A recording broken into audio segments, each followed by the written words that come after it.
Hello everyone, welcome to today's video. और आज की इस वीडियो में हम बात करेंगे इन्वेस्टमेंट के बारे में। अगर आप बिल्कुल शुरुआत कर रहे हैं इन्वेस्टमेंट करने की या प्लानिंग कर रहे हैं तो कैसे हम इन्वेस्टमेंट कर सकते हैं, तो चलिए आगे हम इस वीडियो में हर उस छोटी बातों को जानेंगे कि इन्वेस्टमेंट क्या होता है और कैसे हम इन्वेस्टमेंट कर सकते हैं, इन्वेस्टमेंट के लिए क्या क्या ऑप्शन हो सकते हैं और कभी भी हमें इन्वेस्टमेंट करते समय हमें किन किन छोटी छोटी बातों का ध्यान रखना चाहिए। तो चलिए आगे इस वीडियो में हम हर सारी बातों को जानेंगे। तो चलिए वीडियो को स्टार्ट करते हैं। सबसे पहले हम समझेंगे कि इन्वेस्टमेंट क्या होता है। तो इन्वेस्टमेंट का मतलब अपने पैसे को ऐसे जगह लगाना जो टाइम के साथ वो इंक्रीज हो सके।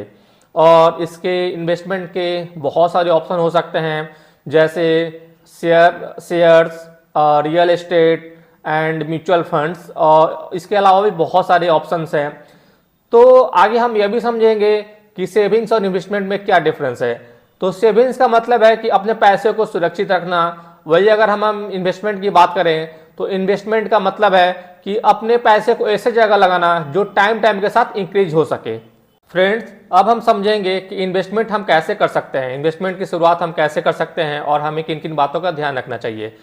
इन्वेस्टमेंट कभी भी करते समय हमारे पास कोई भी एक लॉन्ग टर्म कोई भी एम होता है। जैसे कोई इन्वेस्टमेंट करता है रिटायरमेंट के लिए, कोई करता है घर खरीदने के लिए, या कोई करता है इन्वेस्टमेंट कार खरीदने के लिए। तो सबसे पहले हमें कोई भी एक एम है उसको फिक्स करना होगा कि हमारा एम क्या है। ठीक है, अगर हम बात करें, क्योंकि ये जो इन्वेस्टमेंट है, अगर हमारा जो एम है वो क्लियर होगा तो इन्वेस्टमेंट का बहुत सारे ऑप्शन है, तो वो ऑप्शन जो है हमें चुनने में काफ़ी हेल्पफुल होगा। वही, क्योंकि क्या होता है गाइस कि हर जो इन्वेस्टमेंट है उसमें काफ़ी रिस्क होता है। क्योंकि जिस इन्वेस्टमेंट में सपोज जो ऑप्शन में आप इन्वेस्ट कर रहे हैं, तो जिस ऑप्शन में ज़्यादा रिस्क होगा तो उसमें जो प्रॉफिट है उतना ही होगा। लेकिन सबसे पहले उस प्रॉफिट को कैसे होगा, कितना रिस्क है, कितना रिटर्न है, तो उसको समझने के लिए सबसे पहले आपको रिस्क को समझना पड़ेगा। फ्रेंड्स, अगर इन्वेस्टमेंट के कुछ ऑप्शंस के बारे में हम बात करें तो इन्वेस्टमेंट के बहुत सारे ऑप्शंस हैं, जैसे fix deposit, recurring deposit, gold ETF, bonds, shares and mutual funds etcetera. तो इन्वेस्टमेंट के बहुत सारे ऑप्शन हैं। अब ये डिपेंड करता है कि आप कौन से इन्वेस्टमेंट आपके लिए सबसे बेस्ट रहेगा। तो इसके लिए आपको इस वीडियो को आप पूरा देखें तो आप अच्छे से समझ पाएंगे।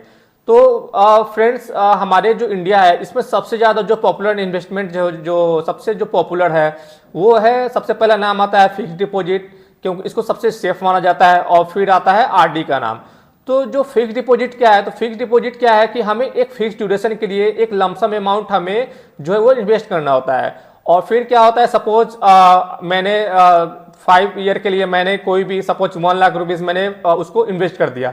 तो जो 5 ईयर होगा मैच्योरिटी के बाद, तो हमें उस जो मैच्योरिटी के बाद जो है, तो हमें उस मैच्योर जो अमाउंट है उस पर हम इंटरेस्ट के साथ हमें प्रिंसिपल प्लस इंटरेस्ट अमाउंट दोनों मिलेगा।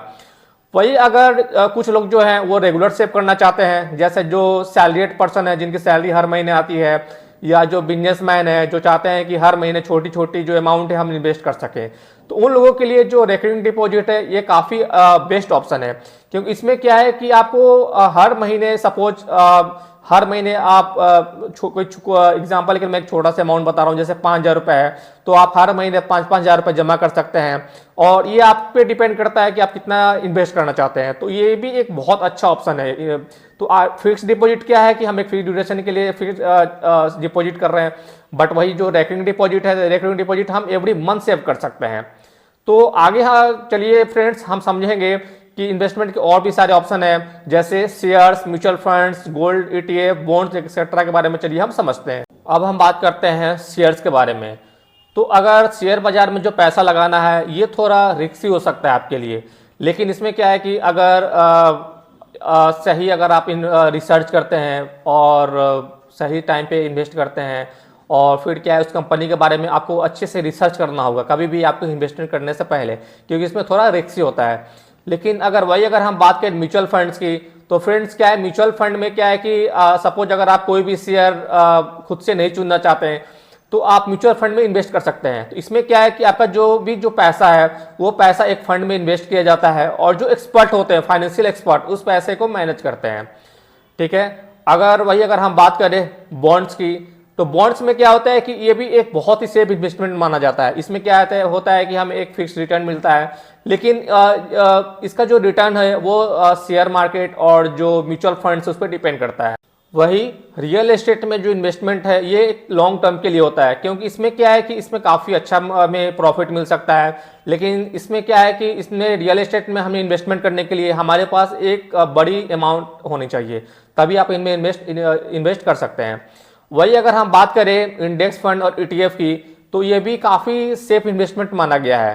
और इसमें क्या है कि इसमें एक साथ आप बहुत सारे शेयर और जो बॉन्ड्स है उसमें इन्वेस्ट कर सकते हैं। गाइस, इस वीडियो में अब हम समझेंगे कि हमें कभी भी इन्वेस्टमेंट करते समय किन किन बातों का ध्यान रखना चाहिए। तो कभी भी हमें इन्वेस्टमेंट करते समय कभी भी इन्वेस्टमेंट जो है हमें छोटी अमाउंट से हमें स्टार्ट करना चाहिए। जैसे आप कभी भी जैसे SIP के थ्रू आप म्यूचुअल फंड्स में इन्वेस्ट कर सकते हैं। दूसरी चीज़ है कि हमें कभी भी इन्वेस्टमेंट करते समय रिसर्च करना चाहिए, या जितने भी कुछ वीडियो देखिए, पढ़िए, या किसी आप फाइनेंशियल एक्सपर्ट की आप सलाह ले सकते हैं। इसके अलावा है कि आप कभी भी जो इन्वेस्टमेंट है, जरूरी नहीं है कि आप सारे पैसे को एक जगह लगा दिए।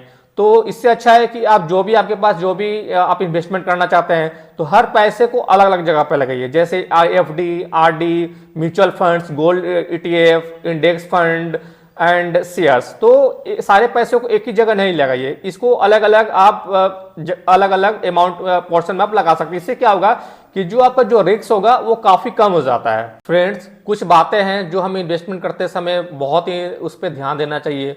जैसे कभी भी आप इन्वेस्टमेंट करें तो आपको कभी भी धैर्य बनाए रखना चाहिए, क्योंकि क्या है कि जो पेशेंस है वो बहुत जरूरी है। क्योंकि क्या होता है कि जो शॉर्ट टर्म है वो जो बाजार है उसमें हमेशा आपको पता है कि हमेशा उतार चढ़ाव आते रहता है। इसलिए इससे अच्छा है कि आप लॉन्ग टर्म के लिए आप इन्वेस्ट करें। एक चीज़ और है कि आप एक इमरजेंसी फंड बना के रखें, ताकि जरूरत पड़ने पे आप उस पैसे का यूज कर सके। ठीक है। और भी एक बहुत अच्छी चीज़ है कि जितना अच्छा आप पेशेंस बनाए रखेंगे लॉन्ग टर्म के लिए, तो वो आपके लिए काफ़ी प्रॉफिट दे सकता है। तो कुछ लोग होते हैं कि जैसे शेयर मार्केट में थोड़ा उतार चढ़ाव आते रहता है तो वो घबरा जाते हैं। तो हमें कभी भी घबराना नहीं चाहिए। अगर आप लॉन्ग टर्म के लिए इन्वेस्ट करेंगे तो आपको प्रॉफिट हो सकता है। फ्रेंड्स, आज हमने इस वीडियो में सीखा कि हम इन्वेस्टमेंट कैसे कर सकते हैं, इन्वेस्टमेंट के क्या क्या ऑप्शन हो सकते हैं, और कभी भी हमें इन्वेस्टमेंट करते समय किन किन छोटी छोटी बातों का ध्यान रखना चाहिए। तो गाइस, अगर आपको इस वीडियो को अगर पसंद आया हो तो प्लीज़ इस वीडियो को लाइक करें, ज़्यादा से ज़्यादा शेयर करें, और अगर आपके मन में कोई भी क्वेश्चन हो तो आप उसको कमेंट में पूछना ना भूलें। और गाइस, एक चीज़ और है, प्लीज़ इस चैनल को सब्सक्राइब कर लें, ताकि आपको ऐसी और भी इंपॉर्टेंट फाइनेंस की टिप्स मैं हमेशा उस पर वीडियो बनाता रहूँगा।